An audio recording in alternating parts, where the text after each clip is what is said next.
RPN Singh के आने से क्या असर होगा पडरौना की सीट पर और स्वामी प्रसाद मौर्य के लिए? अभिषेक, आप किस तरह से इसको देखते हैं? समीकरण पडरौना पे स्वामी प्रसाद मौर्य के लिए कैसे बदल सकते हैं? क्योंकि जो सोशल इंजीनियरिंग सपा कोशिश कर रही थी, यादव, मुसलमान और पिछड़ा वर्ग, अब भारतीय जनता पार्टी भी अपनी सोशल इंजीनियरिंग करके उतर रही है वहां।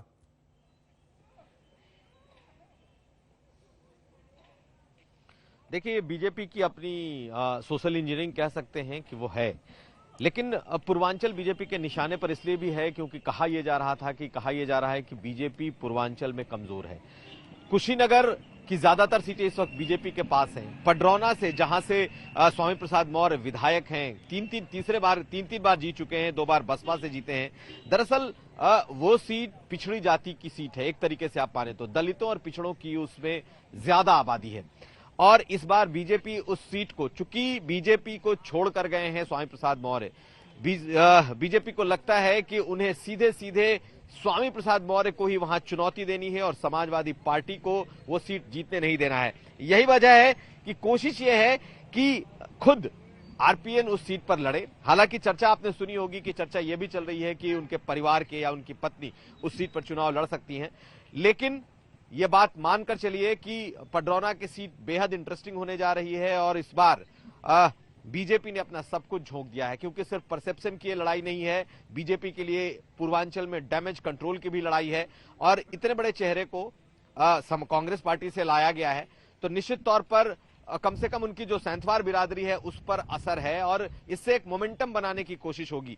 जिस परसेप्शन की लड़ाई में बीजेपी पिछड़ती रही पिछले कुछ समय से पूर्वांचल में खास करके, उसको कहीं ना कहीं मैं बार बार ये कह रहा हूं कि वो डैमेज कंट्रोल करने की बीजेपी की पूरी एक कोशिश दिखाई देती है। लेकिन अगर स्वामी प्रसाद मौर्य वहां से लड़ते हैं और वहीं से आरपीएन लड़ते हैं या आरपीएन की पत्नी या परिवार का कोई लड़ता है, तो ये बेहद ही रोचक मुकाबला होने जा रहा है। और बीजेपी हर हाल में, मैं फिर कह रहा हूं, परसेप्शन की लड़ाई में जीतने की कोशिश कर रही है और यही वजह है कि कई और चेहरे भी पत्नी बड़ा दिलचस्प है आपकी ये बात। लेकिन ऐसे में इनका ये कहना कांग्रेस के लिए क्या इसका असर होगा?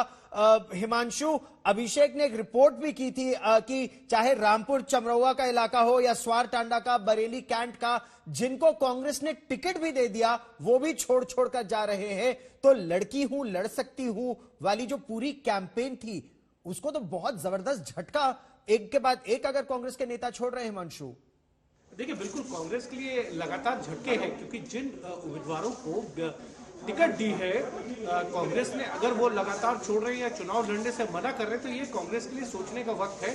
क्योंकि कांग्रेस की स्थिति जो है वो बहुत अच्छी नहीं है उत्तर प्रदेश में। प्रियंका गांधी ने एक माहौल जरूर बनाने की कोशिश की और उन्होंने कास्ट, जाति और धर्म की राजनीति को छोड़कर जो है, ये कहे तो जेंडर पॉलिटिक्स, महिला पॉलिटिक्स को अपनाया। उन्होंने ये एक तरीके की नई राजनीति की शुरुआत करने की कोशिश की थी कि महिलाओं को साथ लाके जो है कुछ सीटें जो है वो जीती जा सकती है और कांग्रेस का रिवाइवल किया जा सकता है। लेकिन कांग्रेस जो है, अगर हम देखें तो पिछले कुछ समय में बहुत ही नीचे जाती जा रही है। उत्तर प्रदेश के अंदर 7 एमएलए हैं, 105 सीटों पर जो है कांग्रेस ने चुनाव लड़ा था 2017 के अंदर अखिलेश यादव के साथ मिलकर। समाजवादी पार्टी उस वक्त सत्ता में थी, उन्होंने जो है अलायंस किया था, गठबंधन किया था।